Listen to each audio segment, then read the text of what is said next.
there's a difference. You have to be calm and assertive. You don't ever want to be aggressive and irritated and wanting to use fear for power. Like, you don't want your dog to fear you in order to follow you around and do stuff with you and do what you would like him to do. That's not how it's supposed to be. And your dog's going to bark. You know, if you want to limit how much he does it and you want it to be like a suitable amount, that's fine. But when they need something or they're communicating with you, they bark. And personally, I don't believe in using like a shock collar or anything like that. I'm not knocking people that do. In certain cases, I think it's fucking wrong and you shouldn't have them on them.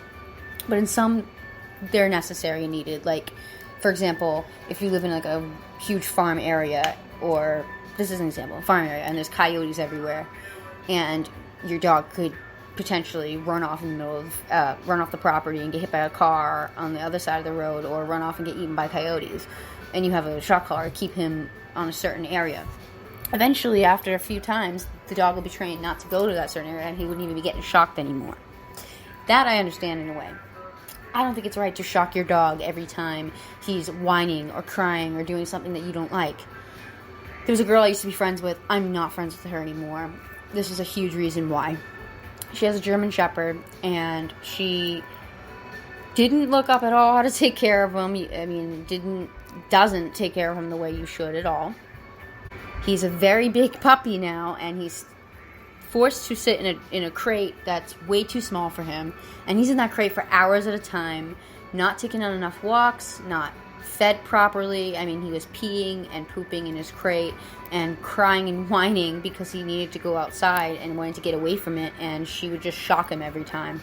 And it made me really sick to my stomach, honestly. The dog also had a lot of problems. It was very aggressive when it would play. It would get way too aggressive. One time I was sleeping over, and the dog jumped on my face and ripped off the blankets and almost bit my face off.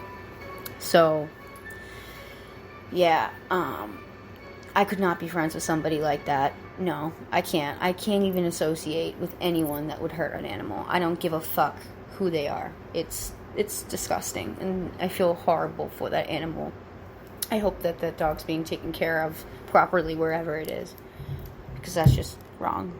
But I know far too many people, not like just in personal, I mean like in personal, because I don't associate with people like that, but I know of too many people in the world that are like that, and it makes me feel so sad that I can't help every animal out there. And that's why getting Max and rescuing him has been one of the best decisions of my life. And as dumb as to some that might sound, if they think that, that's because they're ignorant and don't understand that animals really can be therapeutic, and they are like a family member. He means more to me than even certain people, blood relatives of mine, that treat me like shit. I would do a lot more for my dog than I would for them. So you'd be surprised. But yeah, I kind of went a little bit over than I meant to on this one, so I'm going to end the podcast here, guys. Thank you so much for listening. I'm going to go get more Stoney and hop back onto the Twitter and talk to you guys and maybe play a little bit of Zombies in Spaceland. So thank you guys for listening, and I hope you have a wonderful Tuesday. Hope that has been filled with titties, tacos, and lots of tokes. All right, bye guys.